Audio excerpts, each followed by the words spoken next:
What's happening, guys? So I got a Corvette. You guys are looking at it. Another month has passed me by.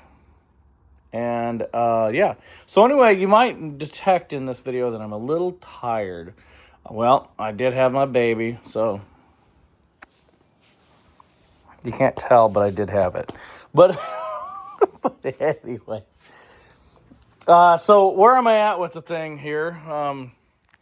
So yeah, had a baby. 9.1 ounce, well, 9 pound, 10 ounce baby boy. Very, very healthy baby boy. I'm very happy about that. So I'm a little tired. That being said, where are we at with the car? Right now, I got my rings gapped. Everything's good to go there. I went with a little bit more of a road race style ring gap rather than I was gonna put my foot there. That's why I did that. I went with a road race style ring gap. A little bit more than what Molly recommended for like a street strip sort of hot street motor. Reason why is because I wanted to make sure that if I did do a track day, I wasn't gonna have to worry about what was going on. And I was going to originally do the ring gap for like forced induction, future proofing it basically. But I thought to myself, it's probably going to be years down the road before I decide to do anything like that. At this point, I'm really dumping a bunch of money into the motor. I would have all the stuff for the motor, but I elected to go at the last minute with a torque head setup. I was talking with a few people that did have the torque head set up. I was looking at dyno numbers, and I decided that's probably long-term going to be the more economical solution for me. As far as people who are able to tune these older LT motors, as far as the computer is concerned, there aren't very many people out there that have the tuning software for this 96 OBD2 setup. So rather than deal with that, I figured I'll just get something that I myself can play with at some point. And yeah, so it's just going to be what it is. As far as things are concerned, what I have left yet to get are the oil pump and the melonized gear for the the camshaft. The oil pump drive gear. So I got to get that yet, and then I have what else do I have? Oh, I need to get a new water pump. I can use the water pump that's on them that came off the motor, but I'm not gonna put a used. It's got like 40,000 miles on it. I'm not gonna put that back on that car, or I'm not gonna put a halfway through its lifespan water pump onto my brand new motor. Yeah. Man, I do sound pretty tired. I'm really tired. I haven't had much sleep. It's been quite interesting. Anyway, I'm trying to take my time with things. Where I'm at right now, as far as I keep saying where I'm at. Sometimes I get with these catchphrases or like these one-liners, and I just keep running with them. And I don't know, when I get tired, I really, really say them. Anyway, so I'm sitting here thinking about what I want to do with the car and how I want to do it. And so what you see as far as, the stripe and the fender flares and everything, turning it into the Grand Sport, that right there was my phase one, I guess you could say. And my phase two is obviously the motor. My phase three is going to be seats and get my wheels done. As long as she doesn't behave inappropriately, I can get my seats done and my wheels. So I'm going to get my beige Grand Sport seats, and I'll get my white wheels. It's going to be awesome. At least that's my hope. So once that's done, Then I can start moving on to getting my long tube headers, my stainless steel exhaust, and by that point in time, the differential will be ready for service again. Transmission will be ready for service. I don't know. Something that I did notice, 130,000 miles on this car, the clutch, the throwout bearing was in fact making a lot of noise, and it was completely shot. The flywheel wasn't in real bad shape. It had some hot spots for sure, but the problem I had was that oh my goodness, what do you call it? It was hot spotted, yes, but the disc had worn through darn near to the point where the rivets were gonna start scraping on the face of the flywheel.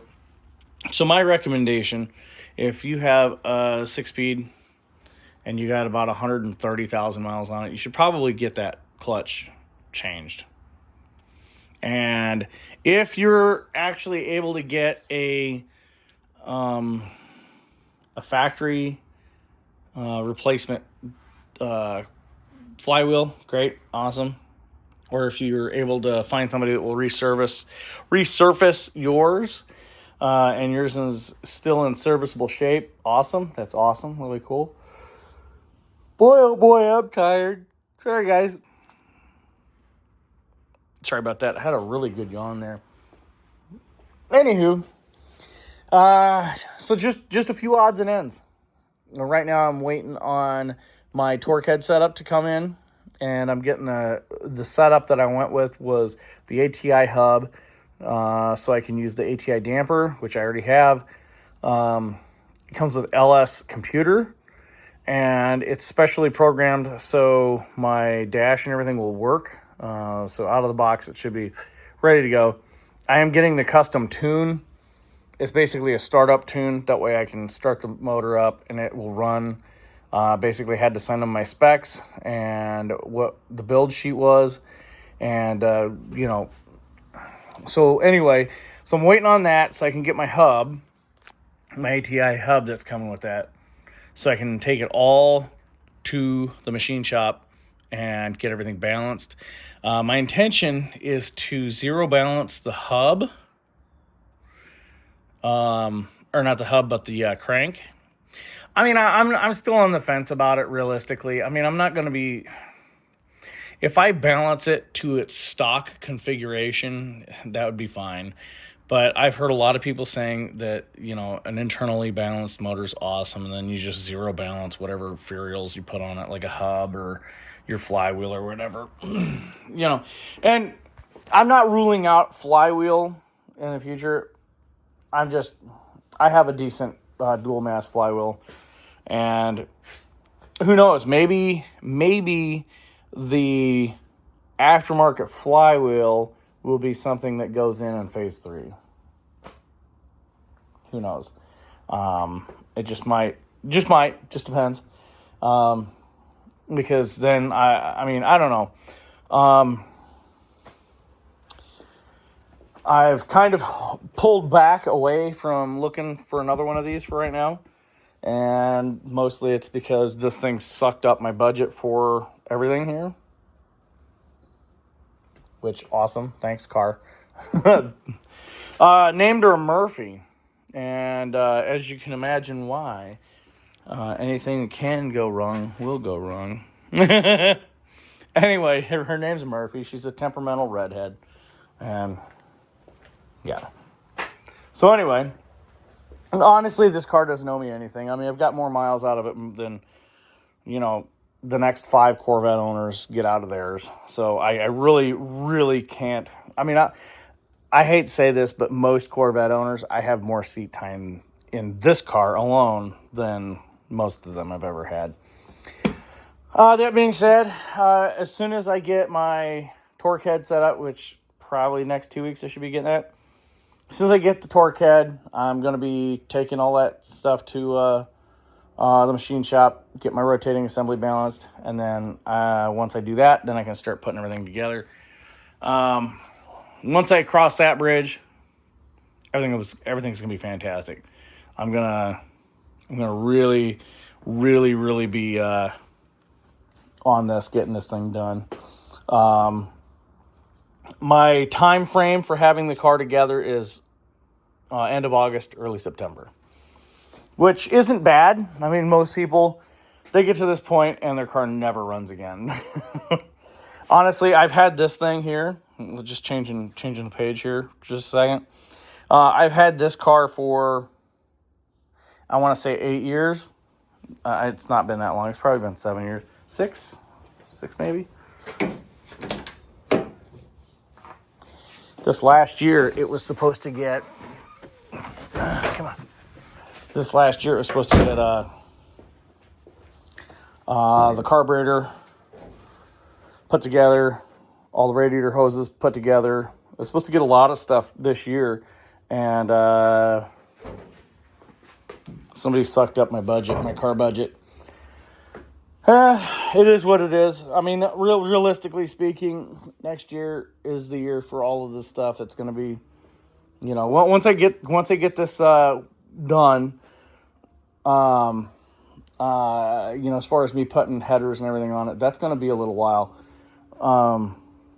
The thing I really want to do next is my seats and my wheels. I want to get that stuff done. Then my appearance package, if you will be done. And then I can move on to headers and my stainless steel exhaust. So I'm not going to piece that in. I'm just going to get the whole thing and then put it all in one go. I know a lot of people, they'll just get the headers and then they'll piece the exhaust together later. I'm not going to do that. It's all or nothing, and that's just how it's going to be. But as far as like this thing's concerned, I cannot wait to get this thing running. This thing has not run since I got it. That motor, believe it or not, is actually the second RX-7 that I got. And I've had that motor. That was in 2 daily drivers. I've had, oh my goodness. I have had, I want to say, yeah, that thing's probably got, that motor's probably got about 40,000 miles on it. But anyway, this is the last RX-7 I bought. And this would be number 8. But that one came out of my second RX-7 and then was put into my third RX-7. And yeah, yep. So anyway, as far as this is concerned, yeah, having a baby's rough. Yeah, it's very rough, and I've had a lot of sleep, but it's not been good sleep. But anyway, you guys that are parents, you guys know what I'm talking about. And this isn't my first, so it's not a shock to me. But the last one I had was 12 years ago. So it's almost like I'm having a brand new baby. So I'm a little tired. That's about it. Anyway, guys, if you got any questions or comments, feel free to leave them in the comment section below. As far as the car is concerned, yeah, like I said, end of August, early September, probably going to be when she's back on the road. Fuel injector connection, I'm going to kind of wait on them until they get a sale going. I missed the Memorial Day sale, which was 10% off. And, I mean, their prices aren't terrible on injectors, but I know that I'm getting legitimate injectors from them, rather than some places you order. Because I'm going with the 42-pound injectors. And they're the green ones. But anyway, I'm going with 42-pound injectors. And, yeah, I think that'll be my last purchase before the engine. Of course, it would be the last purchase before I start the car again. But yeah, no, I think the fuel injectors are going to be the last purchase that I make for the engine. But anyway, right now I've got to do water pump and oil pump. And then I need my gaskets. But I got head bolts the other day. Ended up picking up a brand new set of head bolts for, what was it, $60? They were on sale. They were normally like 101. And there was a massive sale at the race shop local to me. So I was like, oh, hey, double check. We got this part number? And they did have, so I ended up getting them. I do have 3 sets of good non-tortilled small block heads, bolts for the heads, and I don't know. I don't know. It is what it is. But anyway, other than that, it's gonna be fun. Next thing I'm gonna work on after I get the motor done is gonna be the seats and the wheels. So I'm gonna start slowing down once I get the motor, which sucks because it's a lot of money I'm dumping into this thing, and it's honestly, if somebody was building the motor, it'd probably be like a $15,000 motor. But I don't know, it is what it is. But I don't know, I'm gonna really like the motor when it's done. Anyway, guys, thanks for watching. I'll catch you in the next one. I'm gonna go to bed. Gotta love the baby.